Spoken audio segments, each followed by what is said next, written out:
Hello and welcome. I'm Al Barrows, and this is UFO Disclosure, the podcast that's meant to show an average person's reaction to all the UFO, UAP news from everywhere and anywhere. So, what's going on all of a sudden with all these UFO drone incursions? It started here in the United States in an Air Force base in Langley, Virginia last year. Then we had some incursions over the UK and some US Army bases there. Now we're having reports here in the United States of drones all over New Jersey. One has to wonder, is this some sort of a UFO invasion? One thing's for sure, the topic has become viral on social media. And some have gone so far as predicting an alien invasion. I found this online. Newsweek has an article called "The Futurist Aliens Prediction for December the 3rd Takes Off Online." A futurist internet program that predicted the start of a month-long war between humans and aliens on December the 3rd has gone viral online. Cliff High, a computer scientist and linguist, spoke in a YouTube video about his model's prediction known as the, quote, 39 days to melee, end quote, that said a battle between humans and aliens in the sky would occur 39 days after a trigger incited the incident. What High calls the, quote, temporal marker, end quote, was podcaster Joe Rogan's interview with President-elect Donald Trump on October the 25th. Cliff High himself said, quote, "So we're going to have some kind of weird confrontation, visible contention, which we could probably call and term combat in the skies. Combat in the skies." High's model predicts that, quote, "there will be 39 days between the temporal marker of Trump's interview and the appearance of this visible contention," end quote, which he said would eventually lead to a melee. In this instance, the, quote, visible contention would be with space aliens or, quote, alien reproduction vehicles, which is a lot like what we're seeing with these UFO drones, mind you. So Cliff High predicted that on December the 3rd, visible contention between humans and aliens would begin, eventually ending in melee after an unspecified period. And mind you, as I'm reading this, it's December the 5th, and so far all we've seen is a bunch of drones over New Jersey, Lakenheath, and maybe a few other places. So apparently Cliff High has some sort of a prediction model computer called the WebBot. It's a computer program that allows individuals to predict future events by tracking keywords on the internet. It monitors internet chatter, includes articles, blogs, forums, and more, according to the Telegraph. So he's depending on keywords on the internet for this prediction, mind you. And we all know how reliable the social media is. And the reason why I'm reading this is because that prediction has since gone viral on YouTube and X, with many voicing their thoughts on his theory and anticipation of a war in the skies. So folks, it's December the 5th. It hasn't happened, and it probably won't happen. High's YouTube video detailing his prediction has 110,000 views, 4,600 likes, and more than 600 comments at the time of writing. And this is a short article on the Express Tribune entitled, "Did Joe Rogan's Trump Interview Set the Stage for an Alien Invasion on December the 3rd, 2024? And the subtitle is "Cliff High's Prediction of an Alien Invasion on December the 3rd, 2024 links it to Trump's podcast appearance." Here's a picture of Joe Rogan with Trump himself. A viral theory has emerged claiming that an alien invasion is set to occur on December the 3rd. And again, as I'm speaking, it is December the 5th. And this alien invasion was supposed to occur December the 3rd, triggered by an interview between Joe Rogan and former U.S. President Donald Trump, or I should say President-elect Donald Trump. The theory stems from Cliff High, a computer scientist known for his past predictions using a tool called predictive linguistics, which he developed in 1990. High, who previously predicted the 2004 Indonesian tsunami, has stated that an alien invasion will be triggered 39 days after Trump's appearance on Joe Rogan Experience podcast. And that interview with Trump took place October the 25th of this year, 2024, marking the start of the countdown. So this guy, Cliff High, did correctly predict the 2004 Indonesian tsunami. So that's why I guess he's being taken seriously. But according to High, that alien invasion was supposed to involve air battles between UFOs and military forces, which we have yet to see. Mind you, we have been having an incursion of UFO drones, but nothing like what he predicted. So despite Cliff High's earlier predictions being accurate, such as that 2004 tsunami that I mentioned, it's obviously another prediction that didn't come true. It sort of reminds me of a modern-day Orson Welles.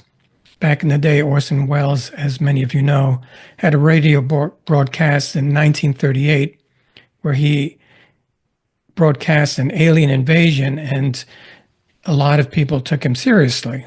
A lot of people have had alien invasion predictions, and I'm sure that in the future we'll have more alien invasion prophecies. The Daily Star, an online magazine, had an article about 4 people who have made chilling predictions about alien invasions of Earth.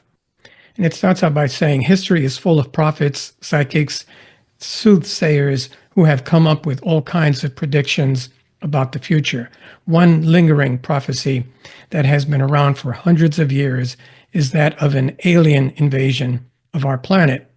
There are, of course, hundreds of people who have made such predictions, some even giving specific dates regarding when it will happen. And the article goes on to say, while many of these predictions have fallen flat on their faces, just like Cliff High seems to be falling flat on its face, the credentials of some of the individuals making these predictions have lent credence to the idea that an alien invasion could be imminent. One of the first persons that is cited here for predicting an alien invasion is Baba Vanga. And you can see a picture of her here. Baba Vanga was a blind mystic and herbalist from Bulgaria who spent most of her life between 1911 and 1996 making alarming predictions about the future. And before her death, Baba Vanga prophesied that at the end of the year 2022, aliens will invade Earth by sending an asteroid to seek out life on our planet, and the result won't be a good one for humans. And underlying that the aliens will not come in peace, Baba Vanga said, quote, alien ships will attack Earth and they will bomb cities and take people captive. And she was taken very seriously because she correctly predicted other world events in the past, including the 9/11 attacks, the 2004 tsunami as well, and Barack Obama's election. The next person on the list of people making alien invasion prophecies is Uri Geller. And he was an Israeli-born illusionist, a magician and psychic. And he was also adamant that aliens are about to invade our planet. A 75-year-old spoonbender recently announced on Instagram, quote, a team mapping radio waves in the universe has discovered something unusual that releases a giant burst of energy 3 times an hour, and it's unlike anything astronomers have seen before. Quote, no doubt in my mind that this is connected to alien intelligence way superior than ours. Start deciphering their messages. They are preparing us for a mass landing soon! Exclamation point. And next on the list is Nick Pope of Ancient Aliens fame. And Nick Pope is also a freelance journalist who once served the UK's Ministry of Defense as a UFO investigator and speaking on TV. He said, quote, "If we find aliens or they find us, the world will change forever." And he sort of had more of a cryptic outlook on this. Nick Pope was quoted as saying, warning us that, quote, "If the cosmic phone rings, don't answer." And finally, Stephen Hawking, the late English theoretical physicist and cosmologist, Stephen Hawking, had some pretty concerning things to say about aliens before he died in 2018 as well. So I guess at this point, we're sort of used to alien invasion prophecies and it being predicted sort of in a threatening way. Nick Pope himself there added to the threat narrative. And a lot of the social media posts that we hear parrot the threat narrative that these UFOs or UFO drones or UAPs pose some sort of a threat to our national security. And when we started having drone incursions over our air bases and recently over our American air bases in the UK, that sort of added fuel to the fire. And coupled with Cliff High's prediction before December the 3rd, everyone was on pins and needles wondering whether these drone incursions could actually be the alien invasion that Cliff High's computer model had predicted. So the UFO or UAP drones over Lakenheath and other military bases aren't an alien invasion. What is it exactly? And what's the cause of it? I found this on the subreddit UAP, and it's about the UFO flap in the UK being caused by a major transfer of nuclear material. So apparently, the post here is saying that those UFO drones over Lakenheath in the UK are some sort of a spy drone that's monitoring the transfer of nuclear missiles from the United States into England. And I'm just going to read a bit of this here. Since November the 14th of this year, the US and UK changed their bilateral nuclear defense treaty that hasn't changed since 1958. And there has been zero news about it. The US was capped at a certain amount of nuclear weapons they could have in the UK. The cap was lifted 13 days ago, or something similar. I think what we are seeing is one of the largest transfers of nuclear weapons in history. I have no idea the timeline or when it started to alter the treaty, but something tells me the Biden administration wants to disperse their nuclear weapons to trusted allies before the Trump administration comes into power. Whoa. Most, if not almost all drones are probably US, UK stuff. That's not to say that ETs are not watching this very closely, if not interfering or making themselves known in some manner, as UFOs and nukes go hand in hand.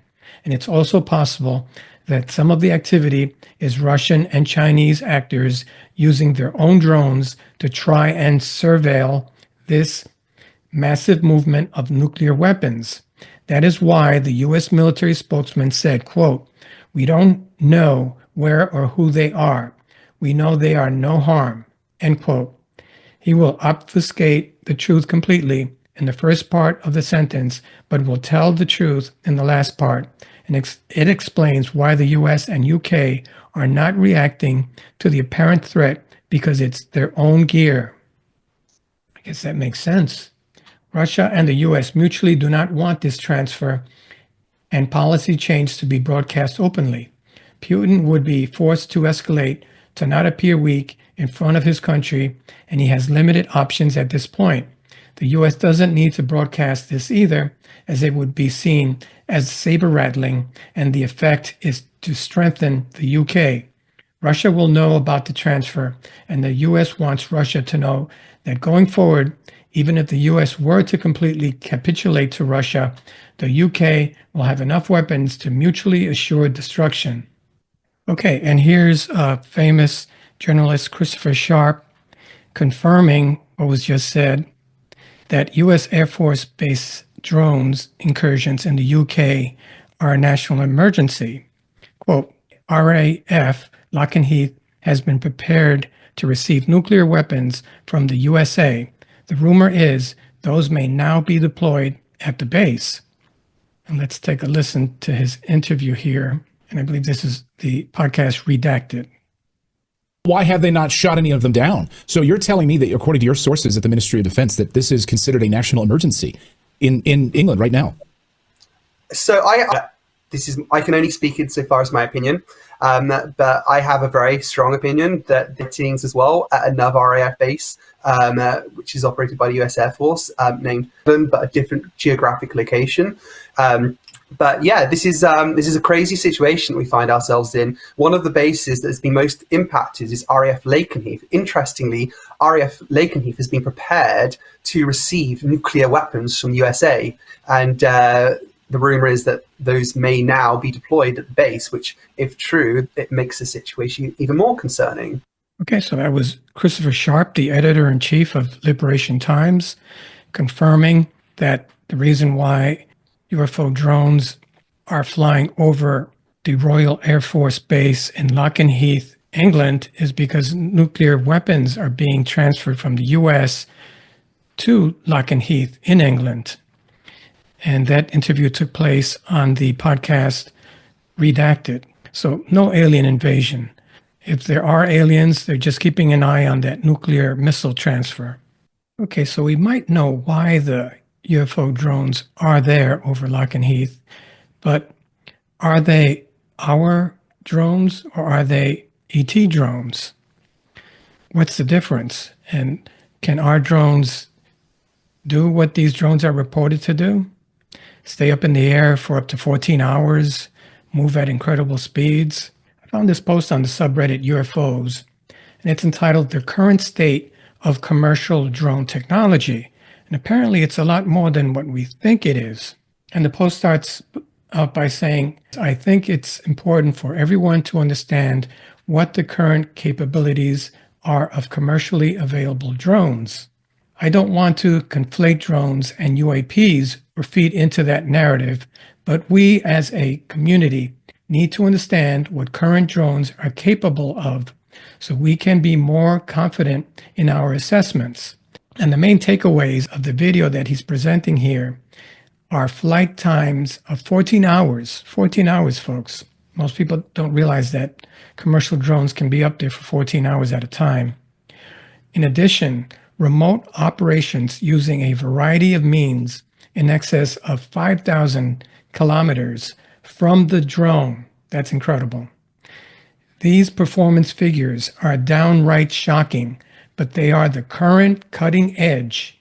The world's various militaries likely have better, if not at least similar performing equipment. Jesus. Okay, so this article is by Fuel Cell Works, and it's entitled "World's First 5,800 Mile Range Hydrogen Powered Drone Revealed in Seoul."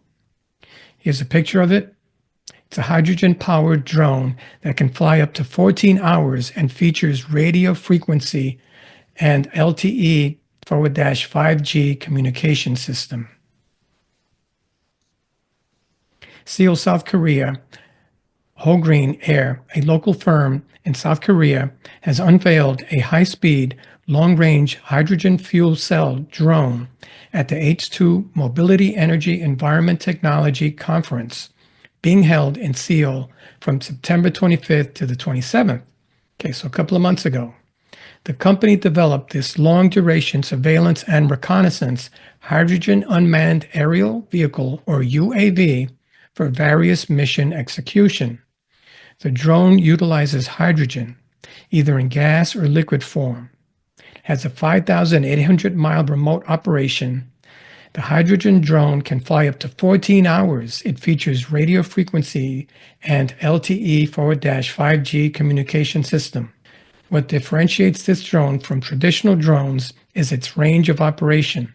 The drone recently flew remotely in Germany, while its operators were located nearly 5,778 miles away in South Korea. It also flew autonomously in the U.S., 5,618 miles from the drone's operators in South Korea. Okay, I'm going to read that again. Operators in South Korea flew a drone autonomously in the United States, This is 5,618 miles away. So we know that anyone in South Korea, which is right next to North Korea, can fly a drone into the United States. That's very telling. This has significantly boosted drones' long-range operations. Drones can be controlled from anywhere in the world as long as they are connected to a mobile network. A spokesperson for Whole Green Air told IE at the show that the drone's high speed, long endurance, better communication systems, and hydrogen fuel have made it possible to fly across the continents. Okay, and towards the end here it says, additionally, it operates with minimal noise and vibration, offering environmental advantages over conventional diesel generators. In 2022, a UK-based Intelligent Energy, or IE, signed a memorandum of understanding with drone software specialists Whole Green Air in Yokohama. The agreement outlined the production of IE's 100 kW hydrogen fuel cell, IE Drive TM, commencing in 2024. So folks, the UK already has a contract with this Whole Green Air drone company. So it's very likely that the drones that we're seeing over Lakenheath might be these hydrogen-based drones from Whole Green Air. If you guys have a visual on it, this is the drone itself there. It can fly up to 14 hours, makes no noise, and it is powered on hydrogen fuel. The company is based in South Korea, and the name of the company is Whole Green Air. So I believe that what's over Lakenheath, the Lakenheath UK airbase, is probably these drones that they have a contract with from South Korea. And mind you, I'd love it for it to be extraterrestrial just as much as most of you would. But it's important to note the difference between human-made UAP drones and those that might be extraterrestrial. I'd like to show a video of a show called The Proof Is Out There, where they actually have video of one of these drones and how they debunk it and find out that it's also a drone. Check it out. You may think that the best thing to do in a park is picnic, enjoy nature, and take the kids for a run on the playground. But our next video may add a new act, so take a look at this. January 30th, 2022, Laguna Niguel, California. Stephen Greenstreet and his family are spending the day in Ocean Breeze Park when his wife points out a mysterious object in the sky. As Stephen peers through the branches of a tree, he begins to record this. No idea what the heck this is. Take a closer look. Stephen zooms into an elongated, shiny object hovering in the clear blue sky. Now, we've seen plenty of UFOs on this show, but this one is kind of different. Look here. It appears to be made up of 3 different sections of circular or possibly cylindrical parts on top of each other. I'm not seeing any wings or visible means of propulsion, at least not at this angle. Stephen shot it from multiple angles around the park, and he admits he has no idea what he's seeing. The longer I look at it, the less it makes any sense. Because there was wind, but this object was stuck in the sky. I was just baffled as to what the heck this could be. Yep. I swear to God, it's been there 20 minutes. Could it be a UFO? According to science writer Amy Teitel, in this town, it's a definite possibility. This isn't the first time a local in Laguna Niguel has seen something strange in the sky. Most of the sightings in Laguna Niguel actually happened a decade ago, with residents seeing bright orange lights, white lights chasing red lights, and even bright green fireballs. In fact, some believe the evidence points to an alien presence in Southern California dating back centuries. Some caves feature petroglyphs that some say are evidence of ancient civilizations visited by aliens. The drawings on these cave walls depict shapes and some figures that many believe hint at aliens. Google UFO and Laguna Niguel, and you'll see multiple sightings that have been reported in recent years. But why all the sudden activity? Well, many think Catalina Island just across from Laguna Niguel might be a factor. In 1967, 2 12-year-old boys were allegedly abducted by aliens from a boat docked near the island. And even our own expert, Matthew Shadagas, has been studying strange phenomena over Catalina Island with the research group UAPX. But what do our experts think Stephen saw? Let's find out. We begin with aviation expert Tim McMillan. Could this floating object just be a balloon? Shape-wise, a balloon would be our best fit. However, we should see it floating away. So whatever we're looking at is able to maintain a stationary position far longer than a balloon would be able to. On the other hand, there's no telltale signs of UFO-like movement. We don't see any of the behaviors that seem impossible. When we think of UFOs, extreme acceleration, right-angled turns, nothing that we see this object exhibiting is something that couldn't technically be done. Taking McMillan's advice to consider some more down-to-earth possibilities, we turn to science writer Mick West. He says the fact that Stephen was so thorough in filming this object rules out one possibility. One of the gold standards of UFO videos is to get multiple shots of the same thing from different locations. Again, using branches as reference. So this is definitely not a camera artifact because it appears in the right position in multiple videos. It's definitely something that's out there in the scene. What about a drone? We're not seeing the standard quadcopter rotors, but West says don't be fooled by the slim vertical shape. The only thing that is left is a coaxial drone.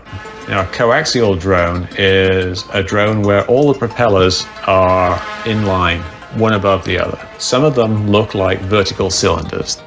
Coaxial drones are designed with two centrally positioned rotors which provide more lift, allowing them to carry heavy payloads and also fly within tight spaces. And this object appears to have the same shape and design seen in a coaxial drone. McMillan likes that theory, though he adds that if it's a coaxial drone, it would be something unusual to see in the sky. They're not extremely common, but one of the things that coaxial drones have been developed for is the idea of delivery of goods or products. However, drone delivery is only available in a few test markets, and this one doesn't seem to be going anywhere. So why else would a coaxial drone be hanging in the sky above Laguna Niguel? Mick West has an idea. Traditionally, area surveillance has been done with a helicopter, but now police departments around the country are increasingly using drones. So I think that's the most likely explanation based on what we see in these videos.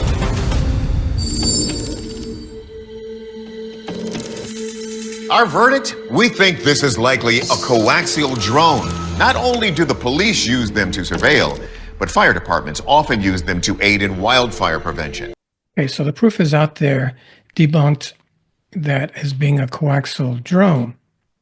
And I think that what we have over Lockheath, UK, are a certain type of drone. And they're probably the UK's drone, which they obtained through a contract with South Korea with that hologreen drone manufacturer. That's not to say that extraterrestrials wouldn't be concerned about that nuclear missile transfer as well. So what might be over Lockheath right now could be a variety of things. It could be man-made UAP as well as extraterrestrial. I'm not ruling that out. I just think that it's important to differentiate. And if we have the facts in front of us, to know exactly what we're looking at and not just solely go by what we hear or see on the internet, like that alien invasion by Cliff High. If we were to believe him, right now we'd be under invasion, and that never happened. A lot of our ideas about what's going on with UFOs comes from social media. So I thought that it would be interesting to look at unusual trends surrounding this prediction on the December the 3rd supposed alien invasion that Cliff High made. The subreddit UFOB Edge 3-Step said unusual trend activity around, quote, alien invasion on December the 3rd story and interesting patterns in general. And it shows a lot of stats here on social media, how it was trending, and when it was trending right before December the 3rd and afterward, and what parts of the country were more interested in this. And of course, right before December the 3rd was the highest activity, as you can see here in the graph, if you guys can see this. Post here says, and mind you, this was posted before December the 3rd, before we knew that the Cliff High December the 3rd alien invasion was not going to happen. And the post says, this alien invasion narrative is being pushed hard on social media channels, as I believe it is done with intention. Okay, so he's saying that social media is trying to create clicks or enthusiasm or a following on this, even though they don't have any credible evidence.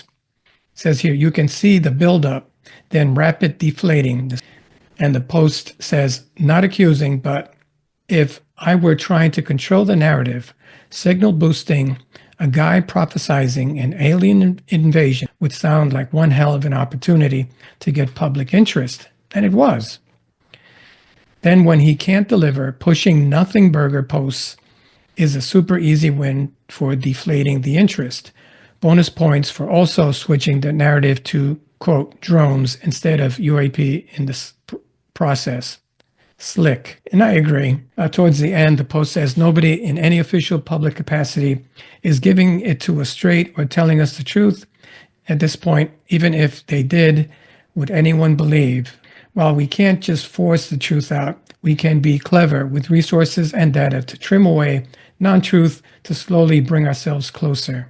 And I agree with that post, which is why I provided the debunking on these drones. And I'm not debunking all of them.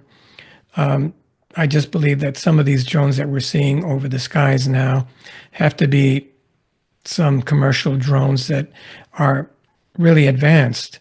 You have to do your homework, I believe. You can't just go by what you hear or read on social media to really get at the truth. Because there's a lot of disinformation out there. And unfortunately, what that does is it muddies the waters for the rest of us. And then a lot of us become apathetic. And then if the real truth does come out, would anyone even believe it? Unfortunately, alarmism, like what Cliff Hyde did with his December the 3rd alien invasion prophecy, is probably going to happen again as it has in the past. I think, though, it's critical to remain calm amid an alien invasion prophecy, because we need to focus in on what's really important. And we need to put our energy on improving our society. And who knows, if we ever get our act together as a society, that might come in handy if we ever do meet the aliens. Thanks for watching. My name is Al Barrows. This has been UFO Disclosure. Please remember to like, share, and subscribe. Thanks. Thanks for listening to my podcast.